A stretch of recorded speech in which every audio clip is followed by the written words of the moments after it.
നിങ്ങൾക്കൊരു റിലേഷൻഷിപ്പ് ഉണ്ട്, അത് വീട്ടിൽ പിടിക്കപ്പെട്ടു. നിങ്ങൾ എന്ത് ചെയ്യും? അത് തെറ്റാണെന്ന് നിങ്ങൾക്ക് തോന്നിക്കഴിഞ്ഞാൽ അത് സ്വയം ഒന്ന് അക്സെപ്റ്റ് ചെയ്യുക. അത് തെറ്റാണ്, ഓക്കെ, ഞാൻ ചെയ്തതിൽ എന്തോ മിസ്റ്റേക്ക് ഉണ്ട് എന്നുള്ളത്. ആൻഡ് നമ്മുടെ ചുറ്റുമുള്ളവർ അത് നമുക്ക് ക്ഷമിക്കുന്നതിന് മുമ്പ് നമ്മളോടൊന്ന് ക്ഷമ കാണിക്കണം. നമ്മളോട് കുറച്ച് കരുണ കാണിച്ചിട്ട് നമ്മളോട് എന്നൊന്ന് ക്ഷമ ചോദിക്കുക. അതായത് ഞാൻ ഇങ്ങനെ ഒരു തെറ്റ് ചെയ്തു, ഓക്കെ, മനുഷ്യന്മാരാണ്, തെറ്റ് പറ്റും.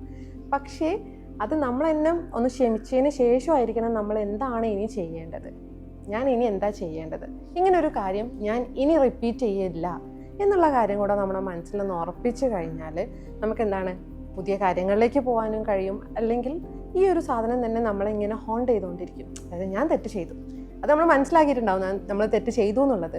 പക്ഷെ അത് തെറ്റ് ചെയ്തല്ലോ എന്നുള്ളൊരു സാധനം നമ്മളെ ഉള്ളിൽ കിടന്ന് ഇങ്ങനെ കളിക്കും. പക്ഷെ അത് നമ്മളോടൊന്ന് ക്ഷമിച്ചു കഴിഞ്ഞാലോ നമുക്ക് സുഖമായിട്ട് നമ്മുടെ പുതിയ കാര്യങ്ങളിലേക്ക് പോകാം. പുതിയ റിലേഷൻഷിപ്പ് എന്നല്ല കേട്ടോ ഉദ്ദേശിച്ചത്, പുതിയ കാര്യങ്ങൾ ചെയ്ത് തുടങ്ങാൻ വേണ്ടിയിട്ട് പറ്റും.